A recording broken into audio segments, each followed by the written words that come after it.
This is Help Me Understand. Welcome back to Help Me Understand with Sean Tucker and Daniel Schmidt. We flipped that just to confuse the audience. I like it. This is about helping us, for instance, Sean and I, you, the audience, helping us understand the things that we don't like. And to clarify, I think I said it backwards in the first two episodes. Probably, yeah. Because Rose, my sister-in-law, very upset with you because I heard within 2 minutes she texts me and she says, how can this guy not like churros? I mean, this podcast is bogus. And I said, I don't think you understand. We're not supposed to help Rose understand why Sean doesn't like churros. Rose is supposed to help Sean understand why he doesn't like them. So it's an open invitation. Why I should like them. That's why. See, this is why I'm messing it up. I'm getting it backwards. This is why there's two of us. Rose in episode 5. It's going to explain why I should like churros. Right. And not Attack of the Churros. It's the Churros Strike Back. And they will. Episode 5, Rose is going to explain. And we'll just have a fun dessert episode brought to you by Bill Janetsky Pies. But trademark. Yeah, he's our 9th viewer. Bill Janetsky, he's a new fan. Beautiful. Yeah, so we're gaining them one at a time. I did want to mention that my brother Andrew is listening to this podcast. Great. Yeah, I mentioned him in episode 1A, the Phantom Podcast, that no one has ever heard. But I just wanted to bring that up. But and the reason why I was bringing that up was because him and I were talking about history, because I mentioned a lot of history in the Lost podcast that we did. To clarify also with the history, I have listened to more podcasts than I admitted in episode 1. Okay. And my favorite, the one I actually have gotten into since we talked about podcasts, it's called Revolutions. And it's the same guy that did The History of Rome, which is an excellent podcast. But Revolutions talks about all the worldwide revolutions and their outcomes. And just, he's a great storyteller. Yeah, and so good. Over 4th of July. I listened to one of those. Yeah. And he sounded it was pretty interesting. Yeah. Pretty entertaining. The first season was all about the English Civil War. Yeah. With Charles I and Oliver Cromwell. Yep. And great stuff. And then over 4th of July weekend, I was listening to, obviously, The American Revolution, which was season 2. And then there's others. I'm just looking forward to it. So. Oh, yeah. No, history is a great story. Yeah. I mean, it's one of the best stories ever told. Right. And every year it just gets bigger. Do you like history movies? Yeah, I do. Mainly, I think some of the best ones are like World War II movies. Okay. I don't think there are many.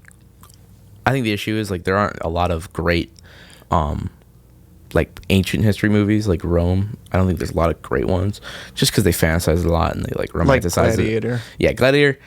I mean, it's not true history. It's just good. It's just good entertainment. It's a good movie, but it's not like historically accurate. So would you like a movie to be historically accurate when you watch it? No, 100%. How close? How much liberties are you okay with? Because this is an interesting topic. I'm okay with 2 things. Any romance, I'm okay with mending it a little bit. Okay. And I'm okay with any not names. That's mainly if you want to tell me he has this fictional love interest, I don't care. Yeah. But I think some of the best history movies is 1917, the movie that came out 2 years ago. Yeah, you were mentioning you really like that. Great movie. Love that movie. I still haven't watched it. And Dunkirk was really good. Yeah. That was a great movie. I was see that in theaters with my grandfather. And then even though it's not super, history accurate, I think it catches the feel of war. Is obviously Saving Private Ryan, which is one of those are my top 3 World War II movies. So I mean, other than that, there aren't. My main thing is that there's not a lot of accurate movies out there. True. Without being purely documentary. True. So what about, have you ever, I mean, it's a biopic, but what about Lincoln? I thought that was pretty accurate. I never saw it. It's very good. Very good character piece. Daniel Day-Lewis. Yeah. Sorry. Okay. Yeah. No, I know what movie you're talking about. Excellent Spielberg movie. Yes, that is Lincoln, a good movie. One of my favorites. So you like history movies. Yeah. We've been talking a lot about obviously sci-fi, fantasy genre movies, fantasy and superhero movies. Yep. Are there any others that you were right up there with those kind of movies that you just have to watch? Interesting fact, I really enjoy, probably because of watching them with my mom growing up, but something my wife and I really enjoy are old black and white movies. Okay. Yeah, I don't like those. I couldn't get into them. Sean, you just said the word like. I'm sorry. Not like. It's. You just ended the episode. All right, Kate. You're gonna have to help me understand classical music, movies. We're talking about movies. Yeah, sorry, I don't know we're talking about a lot of things. music. Classical movies. Okay. What's the appeal to you? So I think they offer a different quality to the movie experience than just like going to see your basic movie nowadays. Mm-hmm. They focus on different things. Fair point. And I don't know. I think there's just this. I don't know what the word is, but it's like old Hollywood, a little glamour to it. Glamour. Yeah. And honestly, I think the people look nice. They just look so cute. All those old men. Oh. They just have so much charm. Yeah. I mean, I guess I could see that. So, I just don't. What's like your number one like favorite classical movie that you have to like your go-to? I don't know. There's so many. The thing is I've seen a lot. Okay. So this all started. We had Amazon Prime, and so we started watching movies on Amazon Prime, like my family and everything. And I found this list of 100 best movies of all time on the American Film Institute's website. And so I started there, and I started just like watching more movies in general. Okay. Yeah. Because I started watching 80s movies, 70s movies, and then we slowly went back into in time, just like traveling. Yeah, I used to watch what is it? Silent films. I used to watch silent films even. Yeah. And they're hilarious. Oh, I'm sure. I've seen like one, but I can't. For me personally, it's just like the sitting down and just like watching old movies has just never appealed to me. New movies for some reason. But you were fine watching new movies, which is literally the same concept. You're still right. sitting, and you're eating snacks, and you're watching an enjoyable movie. This is a fair point. I just don't get old movies. What type of movies do you like? Do you like the action movies? I like action adventure movies. Okay, so like superhero movies and all of the like Lord of the Rings type stuff. Okay, and, so fantasy a little bit. Yeah. So I mean, I guess like so that might be part of it. Maybe because old movies are slower. A lot of them are slow. Yeah. And it's something you just kind of get used to after watching them. Oh, for sure. But like I don't know, I enjoy. Even though they're slower, I just like I like the themes a little bit better. I think their comedy is just different, and it makes me laugh really hard because they're more absurd and like more expressive with their face. Because if you think about it, they're like it's a lot more facial. It's fuzzy, and you have to be more theatrical almost with it. Okay. It's not trying to replicate reality. Right? It's more being absurd and ridiculous. Okay. But there are some amazing like suspense and murder mystery movies out there that are all black and white. Okay. Those ones. Oh my gosh. There's amazing. There's so many twists and turns because they're not a part of like the normal plot lines of nowadays, right? They have a different thought process. But yeah, I don't know.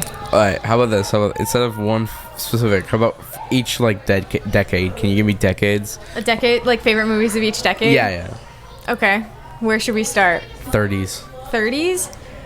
Ooh, there's a movie called It Happened One Night, and it's this woman and this man are driving, and I can't remember, something breaks down. Their car breaks down or something like that, and they have to spend the night together, but like you can't do that. That is completely absurd. And so it's all of these like jokes and everything about like curtains and accidentally seeing each other and all this stuff. Okay. 40s.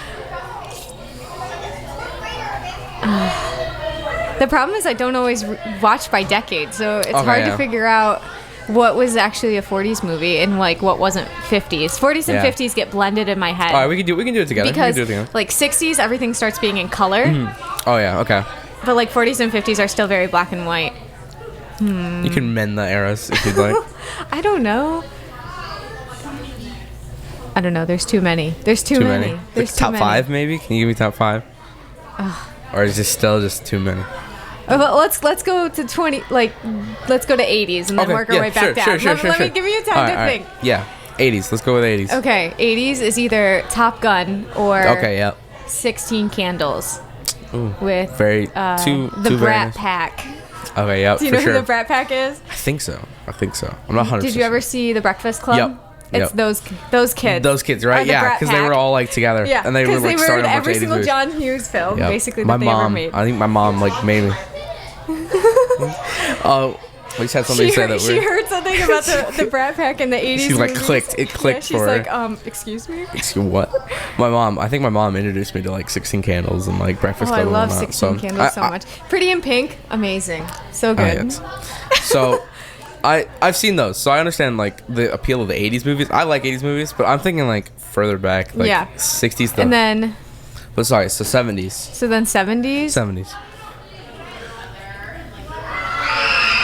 You should have told me earlier. I could have made a list of all the best movies. I didn't know we were doing this. Me neither. Dan popped this, but you know, we're going. So you're good. I don't know, man.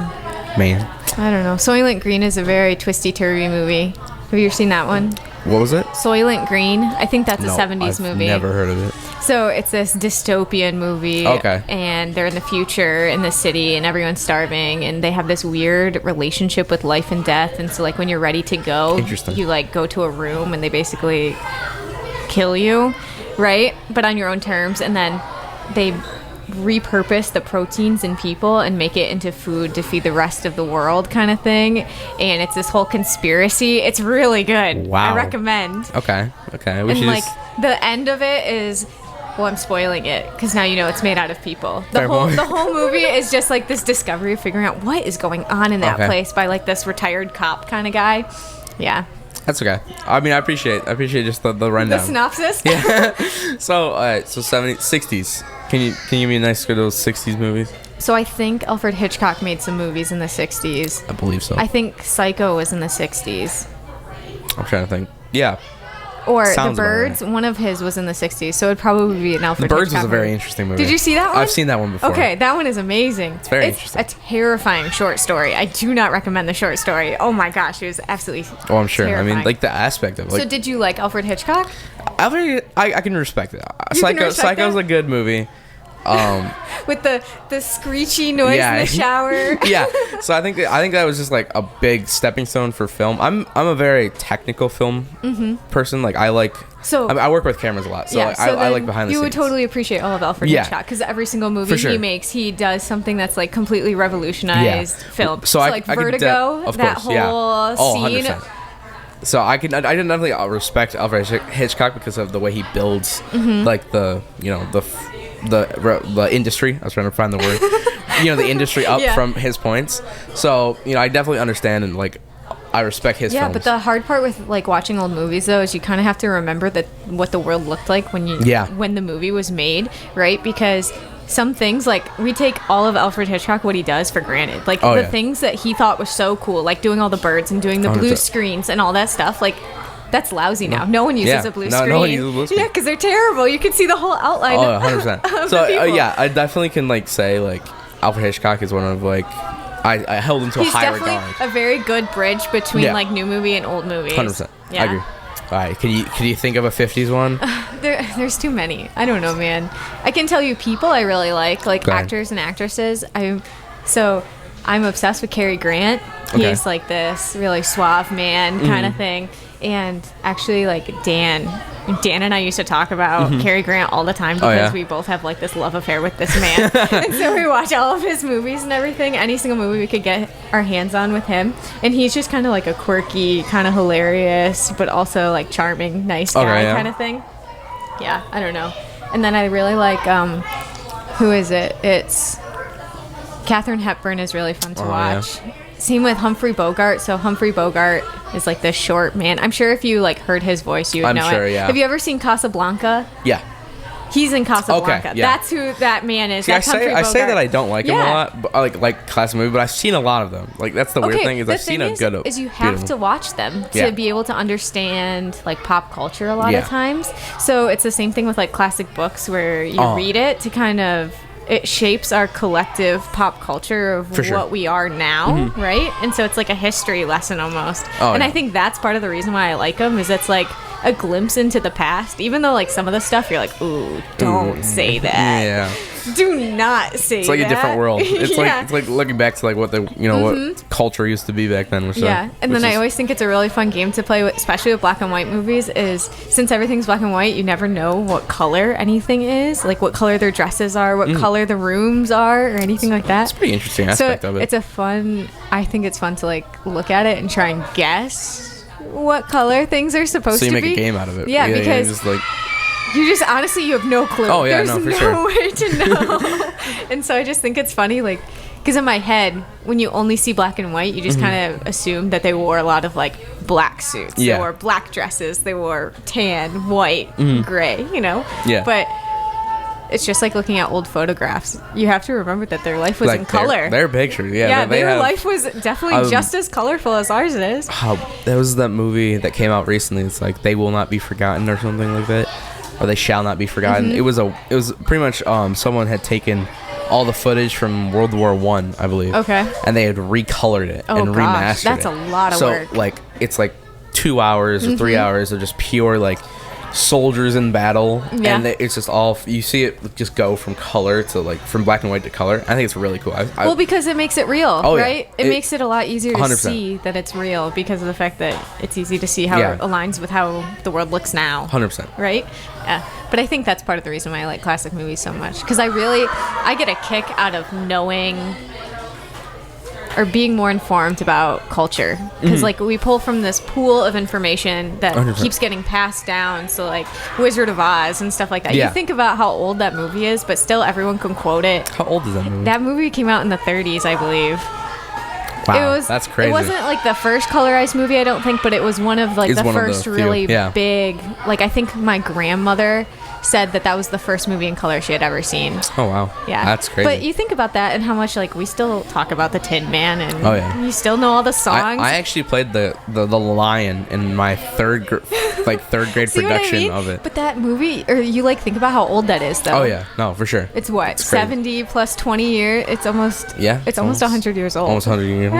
It will be pretty soon. Right? That's scary. Yeah. And so I don't know. I get a kick out of knowing all of those little details that are so real, or I guess are hidden in the underskirts of our culture and the things we say and whatnot, and the references we make to things. So I really like being informed about all of that. It's a game. It's a game. It's all a game. Yeah.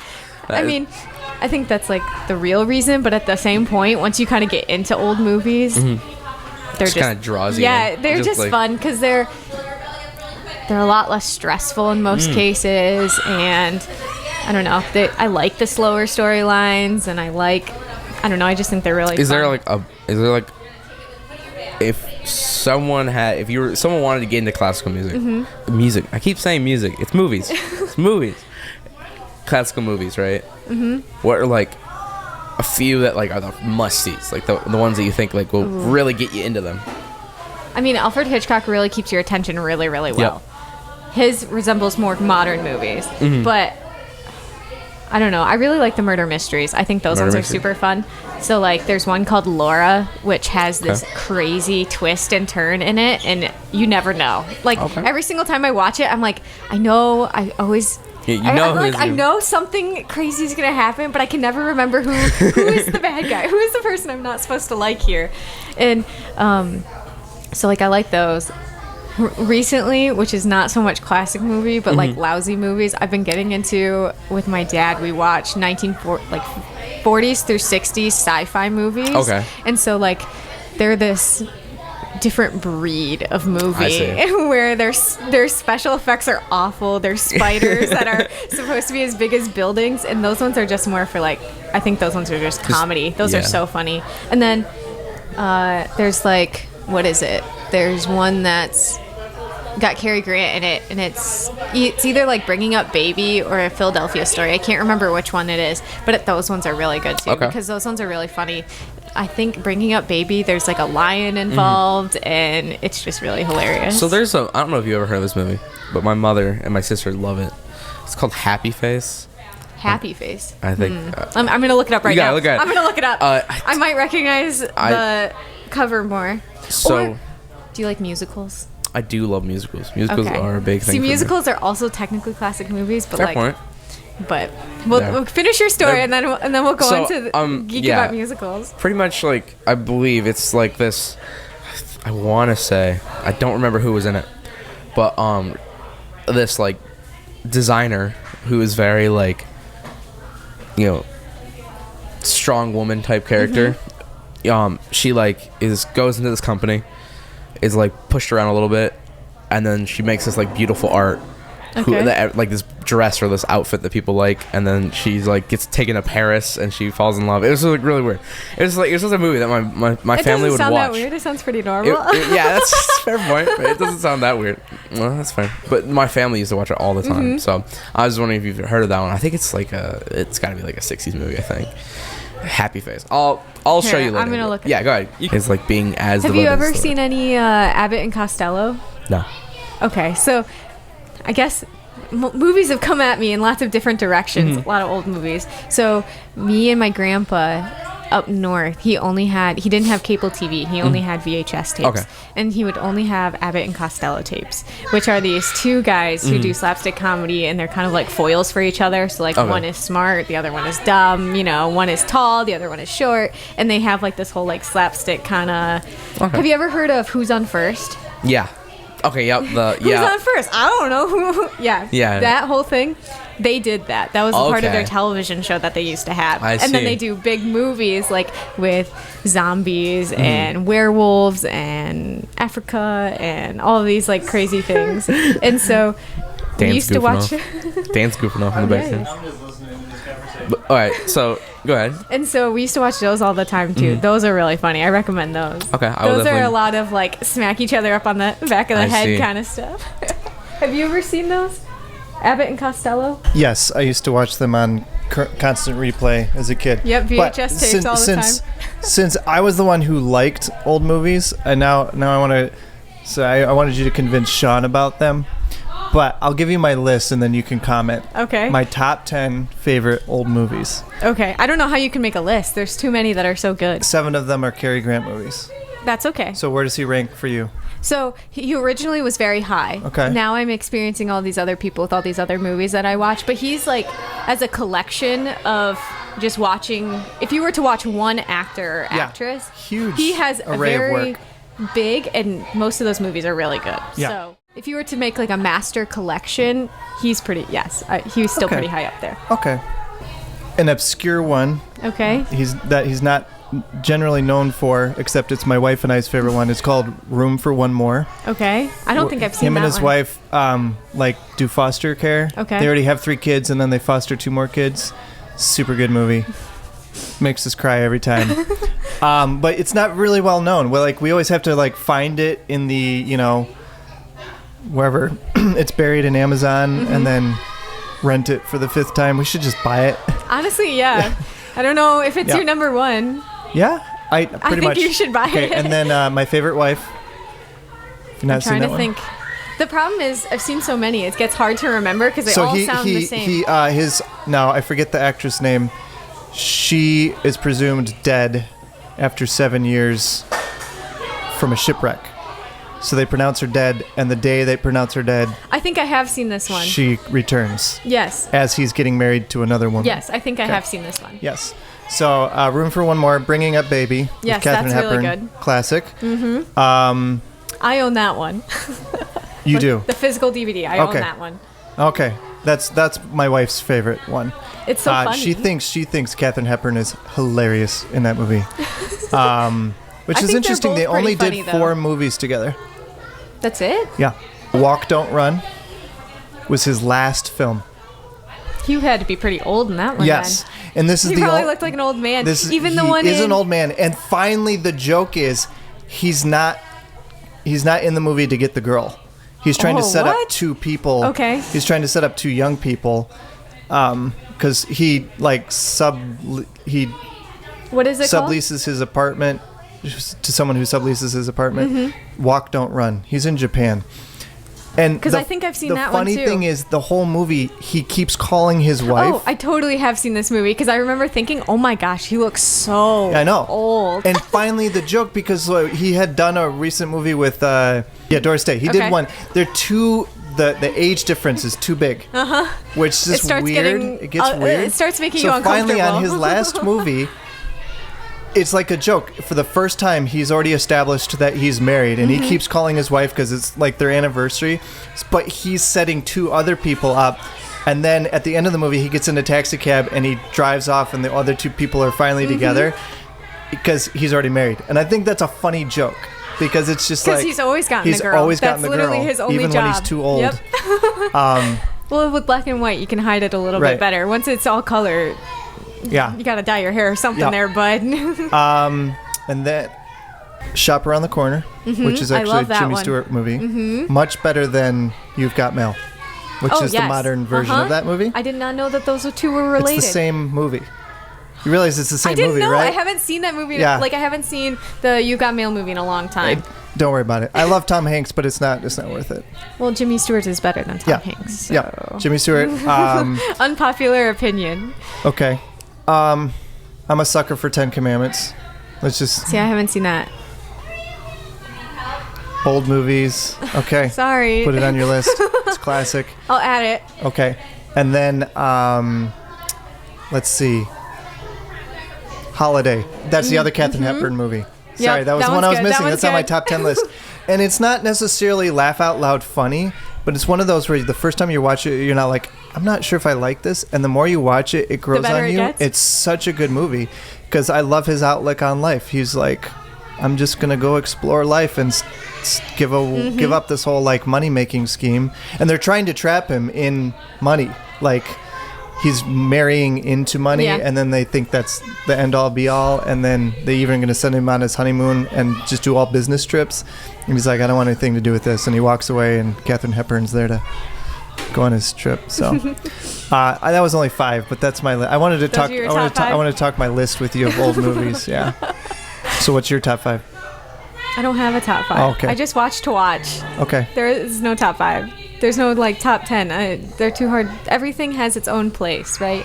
So you have Alfred Hitchcock, which we were talking about. Those ones are high up there because they're just so enjoyable to watch. So what about North by Northwest? Would you put Cary Grant and Alfred Hitchcock as your top or not?